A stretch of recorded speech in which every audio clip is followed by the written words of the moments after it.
Hey everyone, welcome back to the Freelance Insider Show. Today I got a really cool guest for you, Steven Puri. He's a former Hollywood executive, so he's got plenty of behind the scenes stories. But now he's shaking things up in the productivity world with his focus app, Sukha. Yes, there are a lot of productivity apps out there, but Steven says something different. It's a great tool for freelancers like us that want to take their business to the next level. Today, we're going to be talking business, creativity, and maybe a little Hollywood gossip. So grab your coffee and let's get into my chat with Steven Puri. Welcome to the Freelance Insider Podcast, the podcast where we take a close look under the hood of the freelance world. I'm your host, Al Calder, a freelance writer and audiobook narrator. I'm here to help you with your freelance journey. Whether you're just starting out or looking to ramp up your freelance game, you're in the right place. All right. First off, I have a confession to make. This isn't the first time that we've done this interview. The first time we did it, it didn't save. So I want to thank Steven for taking the time to do this again. I appreciate it. I want to believe it was so good, it was beyond the ability to capture in digital. So let's start off with the basic question. What's your story? Tell us a bit about yourself. As it relates to the world of freelancing, the thing that's probably most germane is I have seen really great performers in both the world of film, where I was a senior executive at 2 studios, and in tech, where I've raised over $20 million of venture, run 3 companies, had 1 successful exit, 2 failures. And a lot of those tips and techniques that I have seen, I share now. I built a platform around it. I speak often about how to use those in your life and really find a way to healthy productivity. Accomplish the things you need to accomplish that move your life forward, but also don't get burned out. Right. So that's why we're here. Let's hopefully have some helpful, actionable tips. So what led you from the entertainment industry into a productivity app? How did you make that leap? I started out as an engineer. Both my parents were engineers at IBM. My mom was a software engineer. Dad was a hardware engineer. So, like your mom's a great ice skater. You probably learned to ice skate when you're little. I learned to code. So when I went off to college, I was making money as a Watson Scholar. I was working as a junior software engineer at IBM. So I fell into film because film became digital and I started producing digital effects for movies, like using the computer to create film images. And then that led to, actually working on all of the film, helping to develop and package films. At a certain point, I was a vice president at 20th Century Fox. All of my movies that were moving forward were sequels, studio franchises. And I was like, is this my life? Which on one hand is, I'm grateful that I had a job and, could feed myself and all that. On the other hand, when you're just like, every movie you're working on has a 5 or 6 behind it, you're like, is this a great use of time? And so I thought, what else do I know how to do? The only other thing is engineering. So why not go back into the startup world and find problems that are meaningful to me, see if I can solve them. And, sometimes you succeed, sometimes you fail. Happily, what I'm doing right now seems to be catching on, which is a lot of people are distracted, dealing with procrastination, overwhelm. And, it's helpful to have some tools that help you block that out, hear beautiful music, and get into a flow state. So before we go into it too much further, what are some of those movies that you were involved in? I mean, people are going to be curious at first, right? Oh, sure. When I got into digital effects, let's see, the first movie I think I worked on was Last Action Hero or Demolition Man or something like that.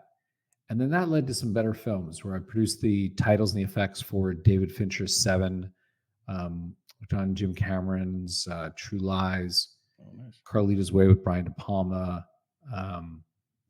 did Braveheart and Immortal Beloved with Mel Gibson. And I don't know, a bunch of other stuff. Worked on some Woody Allen stuff with Sweetland Films, Jim Jarmusch with Dead Man with Johnny Depp. And then I went on production to do Independence Day with Roland Emmerich and Dean Devlin. And, we won the Academy Award for the visual effects on that movie. And, it takes a village to make a movie that size. It was amazing for all of us. And then from there, I started a company with Roland and Dean. That was my first company, was to do computer graphics. I was about 23, 24 at the time. And we raised a bunch of money, which is helpful when, the last movie you worked on won some Academy Awards. And then got into, being a studio executive. And that was more the era when I was working at DreamWorks as executive vice president at DreamWorks for Kurtzman Orsies. That was Transformers 1 and 2, Star Trek 11. In fact, I die in Star Trek 11. If you ever watch that movie, Spock calls to Bones during, the siege, the attack. And he needs to talk to the chief medical officer, Dr. Puri. And Bones is like, Dr. Puri died on deck 6. So Spock is like, well, you're chief medical officer now, Bones, And, deck 6 is the Lido deck, so it's not a very noble death. I was probably playing shuffleboard. One of those guys wearing the red uniforms. A red shirt, yeah, a red shirt. I know. Didn't get beamed down to the planet. Transformers, Fringe, Y50, that sort of era. So a bunch of films. They're all huge collaborative ventures. I have one small role to play with 1,000 other people, but you're all pulling to get hopefully something good made. I think some of them, Star Trek 11 was actually a good film. I think Transformers 1 started out really well and then sort of becomes a little bit just robots fighting. Right. There's some of them are kind of cool. So kind of fun. So how does Sukha serve solopreneurs and freelancers differently than traditional productivity apps? I'll tell you, I have run now a couple companies that are distributed teams. So all the upside is true. I found an amazing designer in Dubai. Get to work with her. An engineer, full stack guy in Montreal. Get to work with them. And the ability to be flexible in terms of how you source talent, how you organize your day, is amazing. Nice. But there are definitely challenges when you're working freelance and you're working from home often, or working digitally nomadically. Right. And what I wanted to address is how can people find, that zone, that flow state when they are in those really distracted environments. Like when you're in the office, there's a certain number of distractions. There's the weird guy at the next desk next to you, there's the water cooler chat, there's that sort of stuff. But at home, it's like, I could be doing the laundry, I could go to the kitchen, I can, my kids are here, the dog's here, all sorts of stuff. And wanted to look at those and say, okay, how do we handle that? Like phones distract me. Do they distract you? Oh, 100%. I mean, it's the scrolling through the doom scrolling, right? It's right. Boom. It takes away so much of our productivity. You're just going to do it for a minute. It's never a minute. It's 10 minutes. It's 30 minutes. It sucks you in. So in Sukha, which is a flow state app, the goal is to get you into flow state. You need to spend 30, 60 minutes in there to drop in and be in the zone, as Michael Jordan would say. You can, at the start of your session, there's a QR code. You can lock your phone. You can literally just pull out your phone, shoot it, put your phone down. And if you pick up your phone while you're working, which is my number one distraction, the smart assistant talks to me and says, hey, Steven, do you really need to be on your phone? And it just gives me that moment of, who do I want to be? Do I want to be the guy who's done earlier in the day? Or do I want to be the grumpy guy who's at 6 o'clock complaining about how did the day go by and I'll finish stuff up after dinner, like all those horrible things. So that sober second thought to sit back and go, oh, I should keep. Yeah, exactly. Away. So really geared it towards what are the distractions at home and how do I, create something that will help all of us, block those out, because we can finish our work, in a more mindful, quicker way. Why not? So what do you say to those people who say, well, that's great, there's an app, but I'm just not very good at this focus thing? Do you think focus is a skill that can be trained, that you can learn over time?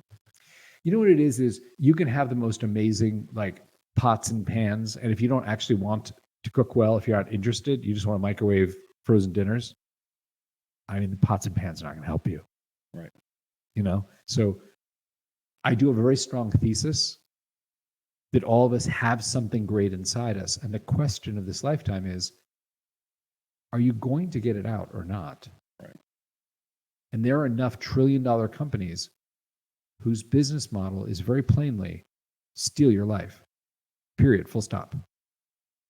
They're pulling on that tug of war for you to sit on the sofa and be the guy or the girl at 80 years old that's scrolling away, I could have been somebody.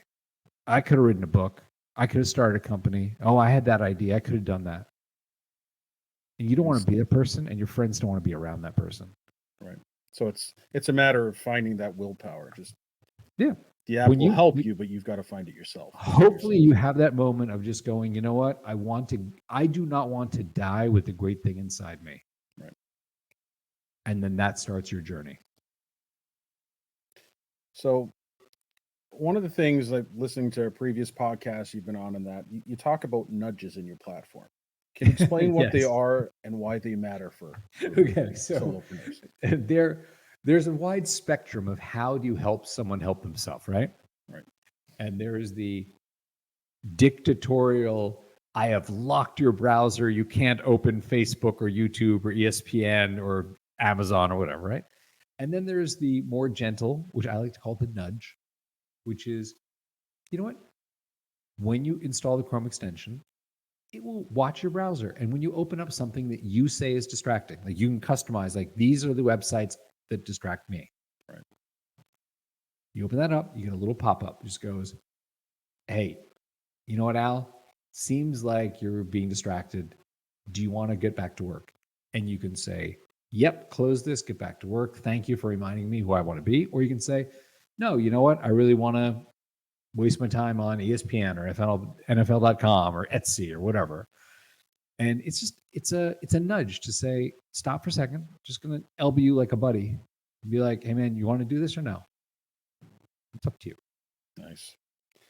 So how do you personally structure your workday for deep work and creativity? Okay, really, really good question. I'm glad you asked that. And it ties into a concept called chronotype.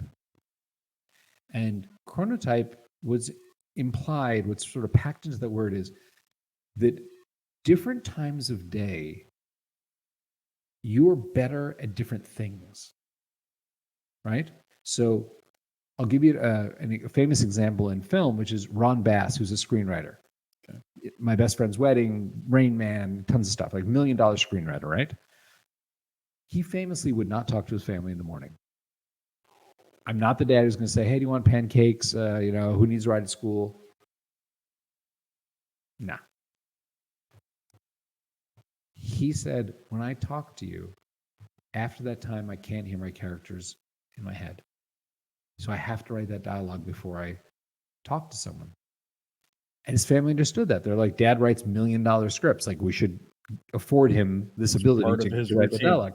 Yeah. Right. So he blocked that out. He said, I'm going to get up in the morning, 3, 4, 5 a.m., whatever. He got up early. And from that time until 8 or 9 a.m., you're just not going to see me.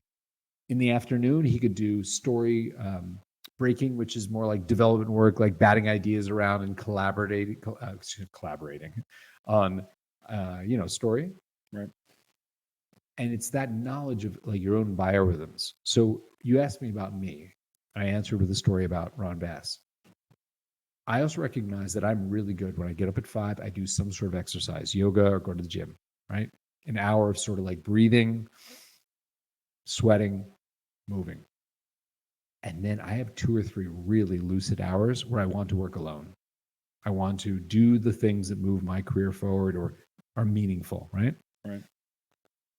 With my team, we usually block some time in the morning for, hey, let's not bug each other. And we try not to like massively slack each other with stuff because it pulls you out of flow. When you're in a flow state, when you're in the zone, it takes between 15 to 23 minutes to get in, to sort of drop in, listen to the music, like get in the vibe.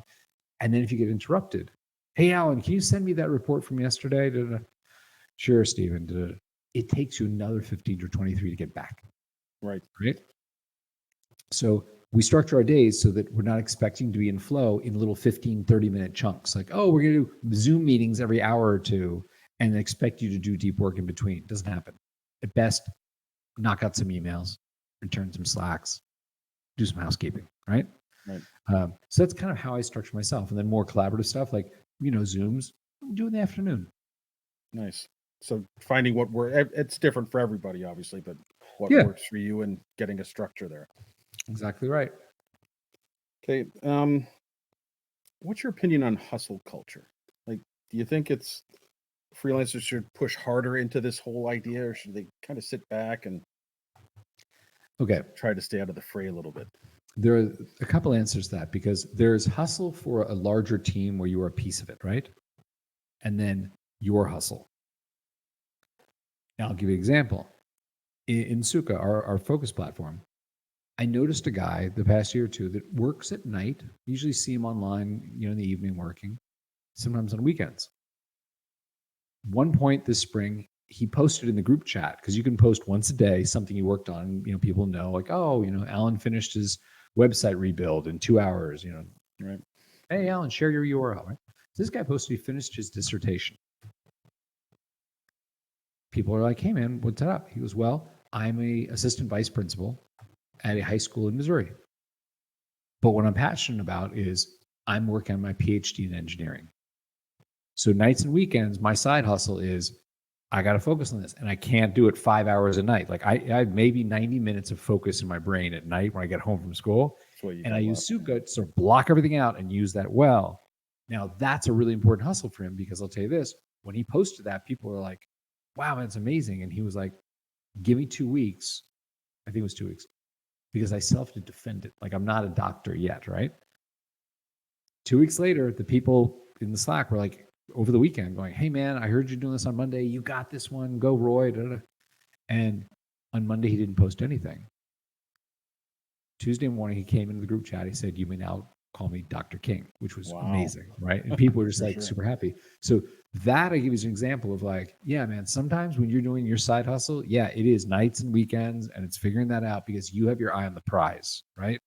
You may be working at a high school during the day or whatever you do. There's something else. Now, if it's hustling for your team, or you're one part of 15 people, 500 people, whatever, right?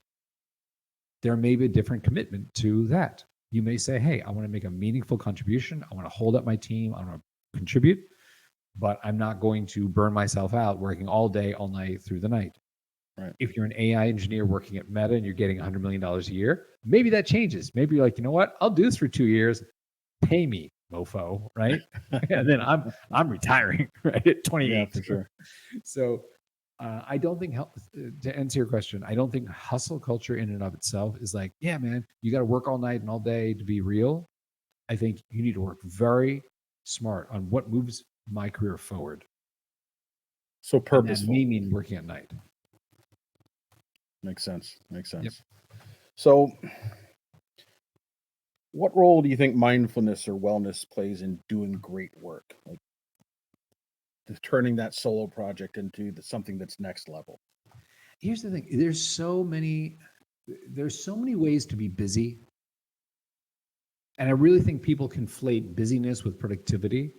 Right. And productivity is finding the things that, like the Pareto principle, where it's like these 20% of the things produce 80% of the results. Right.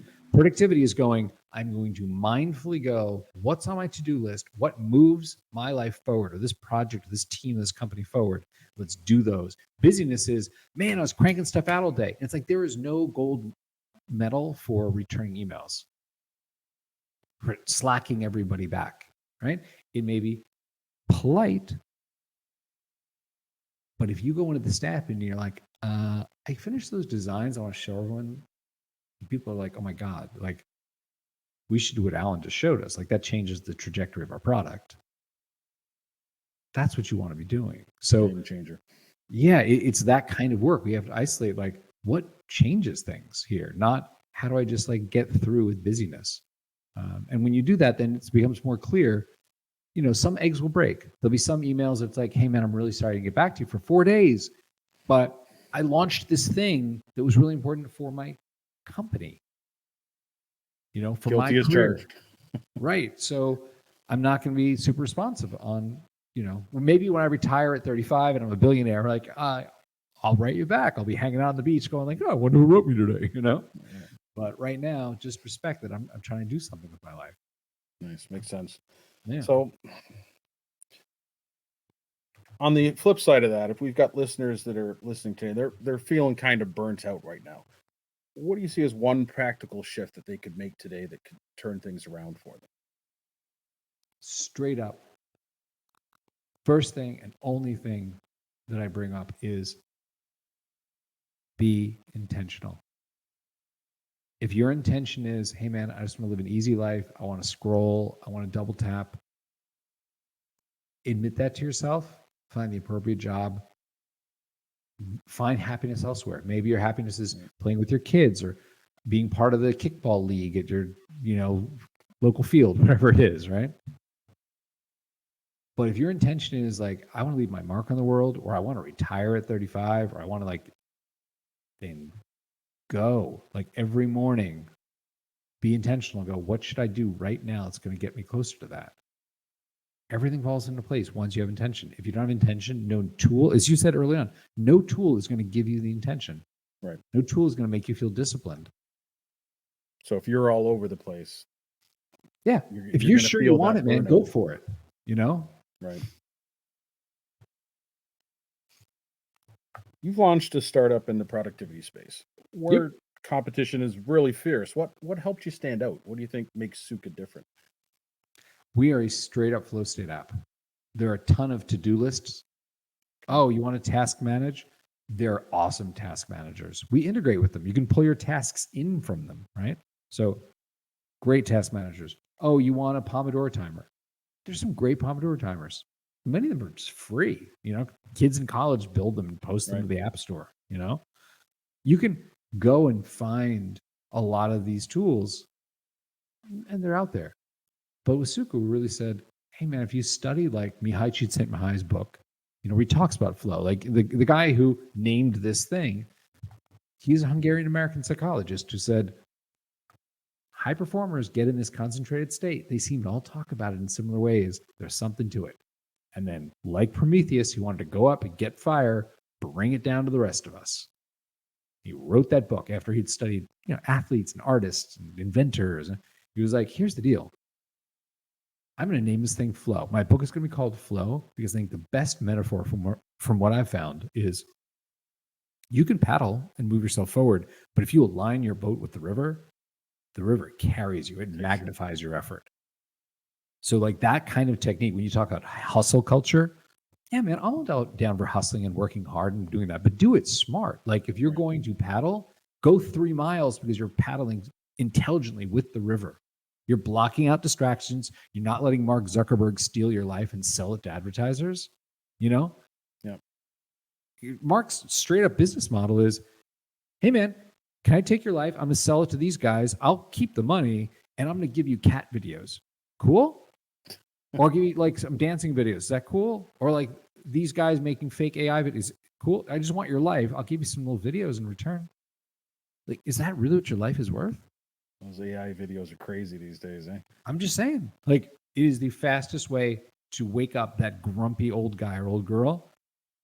I could have been somebody. Do you want that? Do you want to be the one that people are like, oh, don't hang out with him. He's always grumpy about I could have written a book. I could have started a company. I had that idea. Do the great thing you're capable of. Change the world. Have people go that's amazing. How'd you do that? Well, you know what? I focused. And at least if you tried and failed, I think you feel better about yourself, right? You gave it that shot.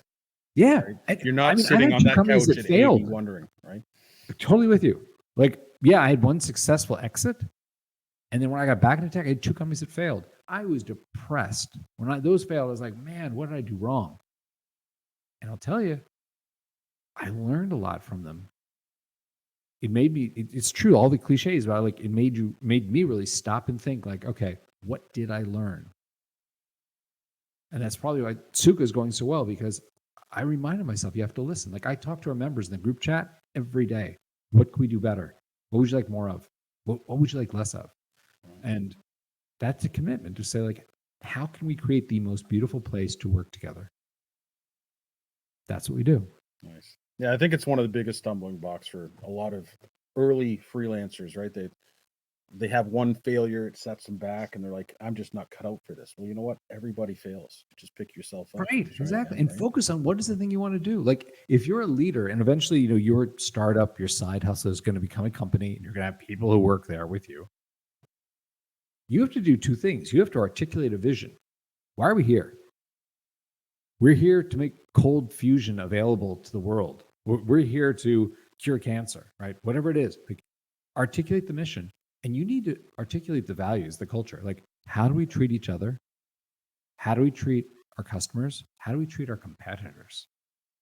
And if you do those two things well, if you articulate, this is why we're here and this is how we operate, you will attract the right people to your company. I've seen hiring, I've made mistakes in hiring, and I've seen how hiring mistakes are really hard to unwind. You know? So, sorry, you're about to say something. Yeah. So you talked about that you've had these failures. Like you had a failure. You had a startup that failed. I had two that failed. What Hurt like got hell. you back up? Like, what was your mindset once that happened? Like that you got yourself back up and just kept going. Ooh, I'll tell you, when I left Fox, I went to do this startup. I raised about 3.1 million for that, right? Had a picture of what it was, painted it for the investors. This is where we're sailing, right? Did not get there. Got to about 60,000 monthly actives. We needed hundreds of thousands to millions to get to the next round of financing. And had to have that conversation with the investors. I know I painted this picture. This is what I wanted. This is not where we're going to be. I'm sorry. And gratefully, all the investors except one were like, hey, man, we saw how hard you tried. What do you want to do next? Which kind of surprised me because I thought they'd be like, get out of my office. I hate you. There's only one who was like, isn't there anything else you could try? I was like, dude, you put in $10,000. You're the smallest investor. And you're beating me up more than the guy that's putting in like 1.5 million. So I was very depressed because I thought, man, all my friends were watching, from film. Like Puri left to go do a tech startup, which now is very common, but wasn't 10 years ago. And I was like, I felt embarrassed. I felt shame. And I hated bumping into friends. Like you'd go to dinner at my favorite restaurant. I go to the dry cleaners and you just, you bump into Al. You're like, hey man, you're like, how's your startup going? Oh, terrible. I'm probably going to close it. I want to kill myself. Feel terrible. Thanks for asking. How are you? I moved to New York and I spent a bunch of time. I didn't even tell for probably 3 or 4 months. Didn't even tell my friends in New York I was there. I was helping a friend with a commercial real estate deal. I did yoga. I ate and I slept. It was like work on the deal, yoga, lunch, sleep at night. And I just thought a lot.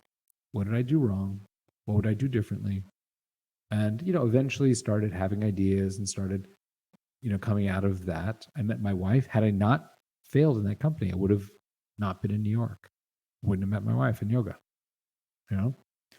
Things happen for a reason, right? They do. It was a painful one. So we'll see. I'm still going to have failures in this lifetime. I want to believe that each one I sort of stop and go, you know what? This doesn't define who I am. Everyone makes mistakes. It is about how well you recover from them. Right. The old boxing thing about it's not how many times you got knocked down, it's how many times you get up. It's true. Hard to remember when you're on the mat, the canvas, whatever it's called. Doesn't feel like it, yeah, for sure. Right. It just feels like painful and your jaw hurts. But eventually you're like, you get up. So that for me was a lot of the process of just like reflecting and like processing it and kind of Kubler-Ross, that the stages of grief, Right. So there's that. Thanks for asking. Yeah. So one thing that is obvious, and I didn't ask you earlier, but what does Sukha mean? Where does that come from? Sukha is a Sanskrit word. It means, Sukh means like good, and Kach means place. It means a good place. And it means when put together, it means when you are feeling self-fulfilled, you're in a good place. Like you are in command of what you do, you're in command of your life. You're doing the thing you're meant to do and you're good at it. And it came from yoga. Okay. Laura and I, when we got married, there was a working version of the platform with a working title. And we're going off to Bali for our honeymoon, which is a great place to go, by the way, if you do yoga, because it's like you bump into all these weird yoga friends around the world that are all in Bali. So we were heading there. I was like, need to find a name for this. And Laura was like, good luck. I hope in the next 10 days of being unplugged, the universe speaks Something to you. will pop up. Right. And the first day I said, I think it'd be really cool if I spoke to a couple members just for like 5-10 minutes ago, hey, what's your favorite thing about what we do? Is it the music? Is it the smart assistant that keeps on track? Is it the task list? Like, what is it? It's basically just a website with a play button in the middle. Right. And like has timers and, little modules you can use, right? Third person I spoke to, I was wrapping up. Thanks, man, for your time. Really appreciate it. And he stopped me. He's still a member. I see him in there. He stopped me. He said, Steven, you asked the wrong questions. I was like, okay, what's the right question? He's like, you should ask me, why do I pay you? It's like, I'll take the bait. Why do you pay me? Like, I find I have two kinds of days. At 3 o'clock, I'm playing with my kids. Or at 6 o'clock, I'm cursing myself for like, where did the day go? And I realized the difference is that app you're creating, like, did I start in the morning by using that to focus? He's like, so I pay you because my kids are not going to be 2 and 4 forever. Wow. And I was like, dude, wow. Okay. Went to dinner, talked to Laura. I spoke to this guy a couple minutes ago who's more articulate about what I'm doing than I am. And this is what he said. And Laura's like, yeah, that's really good. Like, he's a smart guy. And we're going to bed. And she looked at me. She was like brushing her teeth. She had a toothbrush in her mouth. She's like, you know, in yoga, we hear all the Sanskrit, like, you know, karma and dharma and prana and all that stuff. Like, he basically said Sukha to you. He said, I want to feel in control of my life. I want to feel the happiness of being self-fulfilled. I'm good at what I do. And because I'm in control of my life, I can be with my kids in the afternoon. So at that She's point, like, it just felt like the right fit. Yeah. And I, from my little phone, went to bed. I was like, I'm just going to check who is, or Network Solutions, whatever, see if someone owns the Sukha company, the happiness company. And no one did. So I'm like, bought that for $12 or whatever. And talked to Michael, my partner. I'm like, we have a name. We're going to be the Sukha company. Match made in heaven.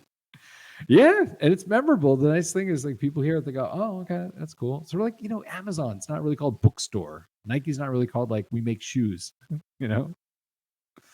100%. So just switching gears a little bit, Yeah. you know, we're looking at focus and workflows and things like that. Yep. But for someone who's just getting started as an entrepreneur or a freelancer, as it may be, and they're looking at the changes, you know, we've talked about AI, things like that. Yep. And there's a bit of uncertainty there. Where do you see the next 5 years for Oh, good question. And by the way, I'm going to open this. This is water, not a beer, but it's going to sound like I'm opening a beer. Okay. Miller time. No, I'm kidding. Well, let me first give a bit of advice that I found very helpful, and then we'll segue into your answer, okay? Okay. The first bit of advice is this. Make sure the problem you're solving is painful. And I've been guilty of this, and I've seen a number of entrepreneurs who have come to me, you know, for advice or funding, be guilty of this, which is sometimes you develop a solution and it's in search of a really painful problem, as opposed to here's a painful problem. I think I have a better way to solve it than what exists, you know? So that is my first bit of advice, is be able to articulate the problem you're solving. Make sure it's painful. And talk to people. Ask them how they're currently solving it. And if the way they're solving it sucks, you have an opportunity, my friend. You know? So when you ask, and I know you've done some recent episodes, number, where you talked about how the world is changing, how AI is being integrated and all that. So I will say this. AI, which is in most cases in entrepreneurial life, conflated with LLMs, right? Large language models. Right. Large language models are basically glorified Google autocomplete. You know, they operate on a large scale, but they're basically just guessing, like, Alan typed this, 62% probability the next word is going to be this, and the next word is going to be rainy. And, you know, they're just doing an autocomplete with ideas.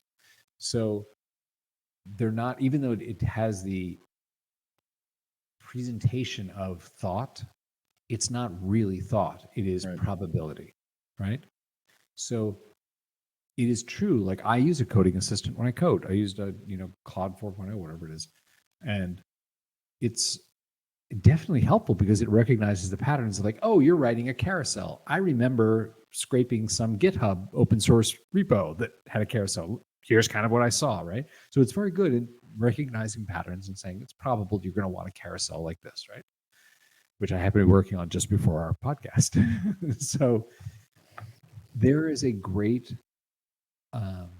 amount of work that we do as humans that is kind of that, you know? It's human and going work. back to, like, film, like, I'll tell you this, there are a few writers I worked with that are great, like on the Hemingway level of understand people. I'm writing from an understanding of humanity.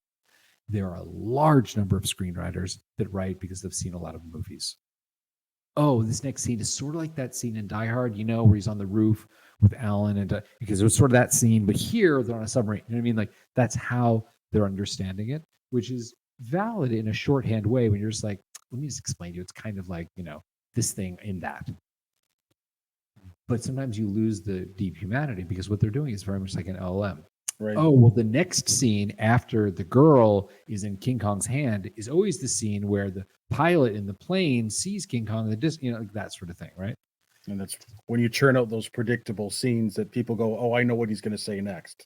Right. That's what it is. It's very much like an LLM. What do they say next? Well, I've seen 10,000 movies and 42%, probability it's this thing, right? So there are a lot of jobs like that are served well by a probability engine and autocomplete your thought kind of thing.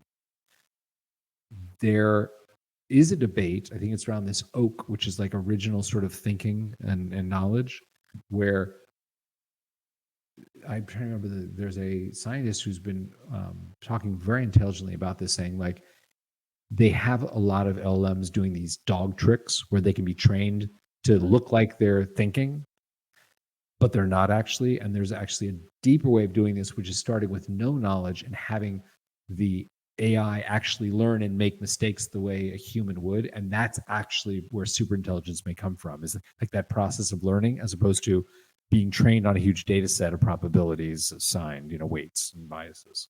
So that said, yes, in the next 5 years, we are going to see smart entrepreneurs take advantage of the LLMs, and MCP, the protocols to sort of like knit things together so they can be agentic and do things for you. Super valuable. Is there still going to be, for freelancers, this marketplace for great ideas? Yeah. We haven't really seen that. Right. Wrote stuff, let it go. People say like, oh, well, LLMs don't write blog posts as well as, humans do. Check back on Tuesday, because everything you're complaining about, the guys training the LLMs and assigning the weights and biases, they know, and they're doing a new version for this weekend, and they'll do a new version on Tuesday, and it's going to catch up really, really, really quickly. I think you talked about that in one of your episodes. It's like, check back Tuesday. Right. Yeah. Yeah, and you got to be willing to pivot, right? I mean, like you said, the LLMs they're gonna change, they're gonna adapt, they're gonna get better.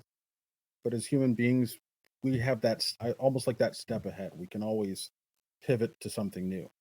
And I think if you use the LLMs as, for freelancers who are solopreneurs, there's a lot of things that you couldn't do in the past, right? You needed a whole team of people. Now you can do it using them as your a magnifier, of force. Yeah, agreed.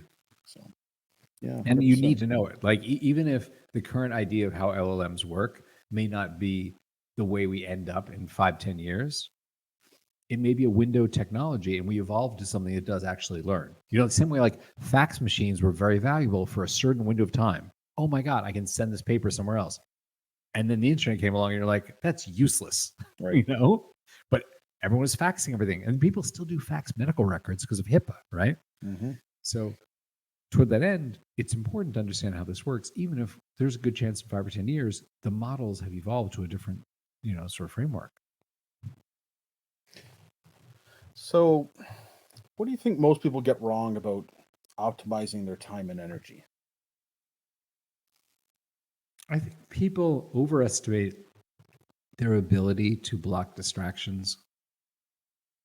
If you were actually given a list of here's how you spent yesterday, like every 15-minute increment, I think almost everyone would be astonished to go, oh man, really? I forgot. Yeah, I watched that one YouTube video, and then they recommended another one. So while I was on it, I watched that one. And then while I was there was that cool, I spent 45 minutes in YouTube? Really? I think that thing. Right. I've seen it for myself, and I'm like, oh yeah. Wow, that's how I spent my time?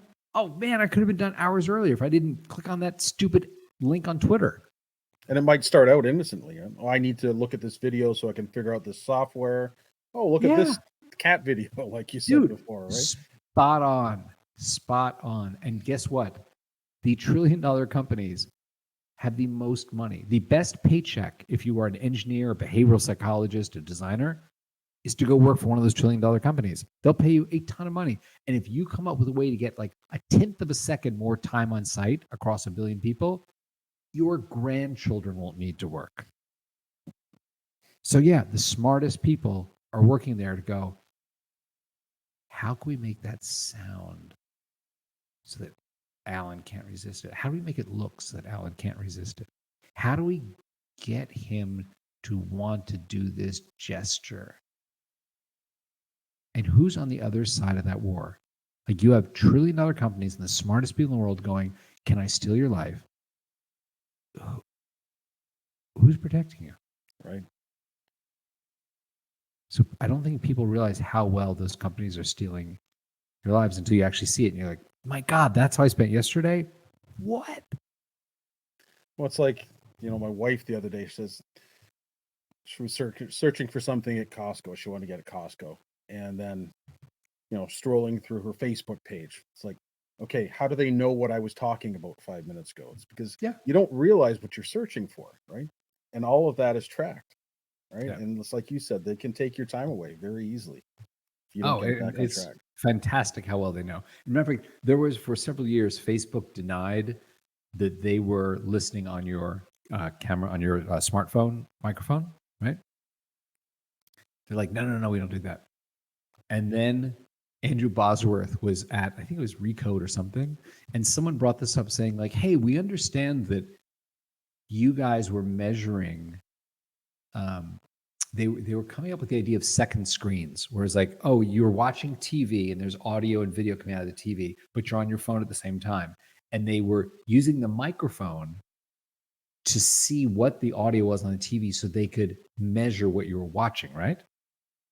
So someone knew this and knew that's how they got the phone manufacturers to give them access to the microphone, even if you didn't grant them explicit permission, because they were helping to measure this, right? And when confronted about this thing, saying like, hey, you're using people's microphones when they don't grant permission, and up until this point, Facebook had denied it. And Bosworth slipped up and he said, oh, no, we don't do that anymore. Anymore. And they were like, oh, anymore. He's like, yeah, next question. So what would you say the most surprising lesson is you've learned about human focus or motivation since starting Sukha? Something that you didn't expect to see. Everyone says that they want to focus and live a healthier life. And it's very hard. It's harder than I imagined for people to resist the allure of social media. I hope that the way my generation looks at my dad's generation with cigarettes, where it's like, how could you do that? Y'all have emphysema and lung cancer, and 4 of your friends have died of lung cancer. My generation is like, you know what? Everyone in the movie stars were smoking, and the tobacco companies were doing studies that tobacco is healthy for you. And so you got to understand, it was a different time. We didn't know that it was like lung cancer we gave each. I kind of wonder if my kids' generation is going to look at our generation and be like, how could you be on social media like that? Like, y'all lost your lives. It was like you had brain rot. I hope that we wake up to that, because, oh my God, else we're headed for Wally World, like the movie where you're just sitting around being fed by robots. I don't know if you're a Doctor Who fan, but there's one of the later episodes recently, maybe a year or two ago. And basically it's this social media world, and they're wrapped in this bubble around their head. They don't see the real world. And it's kind of scary. Yeah. I think that's could be where we're going if things don't change. So I hope your version of the future comes to pass, because we will see. There's a really good Charlie, I think it was Keanu Reeves on Charlie Rose, maybe. And he was relating a story. He said, I was at a friend's house who was a director the other night, and he's got 2 daughters, teenage daughters.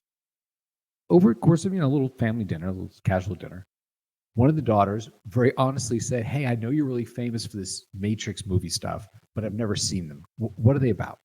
Right. And Keanu sort of chuckles. He goes, oh, you know what? It's about a guy who wakes up, realizes that he's living in a simulated world that the computer has created. and he's escaping to get, back to the real world. And she's like, oh, well, why?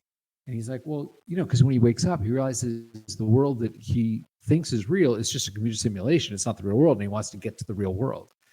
And she's like, why? And Ken was like, oh my God. Wow.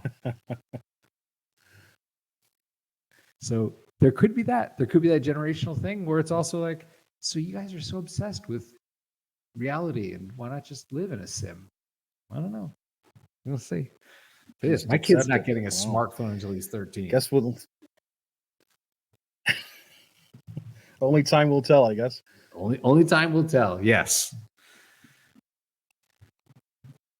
So, if you could think of one habit or system that a freelancer could try this week, what would you recommend?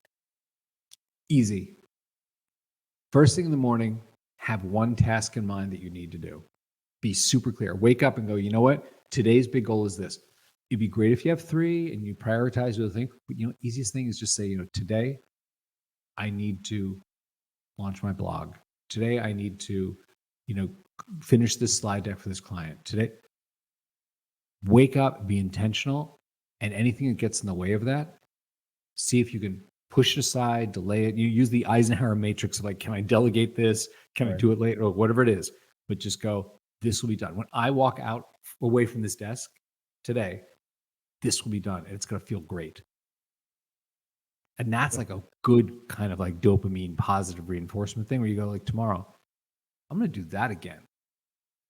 Yeah, I think that's huge because people say, "Oh, I'm going to create a product and then develop an automation for emails to send out this product, and then I'm going to work on my podcast and my blog," and people just get lost and they suck it all. Just find one thing, one reasonable thing you can do tomorrow morning when you wake up. Just go, tomorrow I'm going to write that blog post and do it. Nice. So it's been great interview. I really loved talking to you. What better than our first one? I'm trying to remember. It's going to get recorded and saved this time. So okay, that's probably, a win. The biggest. Put that in the win column. Where can listeners try Sukha and connect with you? Okay. First off, 2 things. First off, anyone who has a question about anything that I said, they're like, oh, I want to read more about this, or who's that Hungarian guy you mentioned? You don't have to ask me at all about my company. I just want to help. Email me, Steven at thesukha.co, which is THESUKHA.co. Ask a question. I'll email you back. I get back to all my emails in 24 hours if I'm not sick or traveling. It won't be a long email. It might be like, oh, here's a blog post about deep work, or here's a blog post about, how to get into a flow state. Go for it. I will not write you back the story of my life. I don't have time. You don't care to read it. And if you decide you want to try a flow state app, find that one thing you have to do that will take you like half an hour, like something meaningful, because you can't go get into a flow state in 5 minutes. Right. And go to the Sukha, THESUKHA.co. Free for 7 days. No credit card. Try it. If you love it, sign up. If you don't. Well, it's big because everybody wants your credit card these days. So that's the thing. I know that trick of like, well, some people won't cancel and won't gate their money. I don't want your money. If you do this and you're like, man, this changes my life. Like, why would I not do this every day and get done earlier? Sign up for $10 a month. Great. You can do that. But you have 7 days to try it every single day as much as you want. And if it's magic, pay for it. I don't even collect a salary for this. Tony and I do it for free just because we think the world needs this. So we just want to pay our server bills and, pay our Amazon and our Firebase bills. But give it a shot. That's where to find it. And it is meant to give you that feeling when you look up and go, I didn't realize the time went by, but this is done. And I'm closer to having my side hustle launch, or I've done something great. So go do something great, man. Couldn't agree more. One more quick question before we wrap up. Sure. If you could leave solopreneurs with one mindset shift to build a more sustainable and satisfying business, what would it be? It's the one I already gave you. It is tomorrow morning, wake up, know the one thing you want to get done more than anything else that's going to change the course of your life, your day, your company, your team. Focus on that. Don't just bounce around between like you said, oh, I'm going to doom scroll a little bit and I'm going to lose some time in YouTube. And then I go check out something in, X, Twitter, whatever, No, wake up and go, what I need to do is I need to X. I'm going to make that happen. Do it. Starting Intention. tomorrow, pick one task and then Have maybe a different intention. task the next day and so on. And just It starts with you. No one's going to make you win. You have to make you win. 100%. Well, Steven, thanks a lot. I really appreciate it. And again, thanks for doing Thanks this for again. having me. It's been fantastic. We got to spend more time together. Have a great evening. Okay, cool. Have a great night. You too. What a fantastic conversation. Steven shared so many gems about carving your own path, staying adaptable, and building good habits through focus and workflows, and maybe a little nudge here and there. Whether you're running a business or going solo as a freelancer, I hope his advice gave you fresh ideas and a little extra motivation for your own journey. Remember, success often comes from mixing creativity with consistency and learning at every step. Thanks for tuning into the Freelance Insider Show, and until next time, keep hustling and stay inspired. Thanks for tuning into the Freelance Insider Podcast. If you enjoyed this episode, please subscribe and leave a review. It helps more freelancers like you find the show. Got questions or topics you want covered? Reach out to me at remoteofficeworld.com. You can also find the link in the show description. Until next time, keep on freelancing your way to freedom.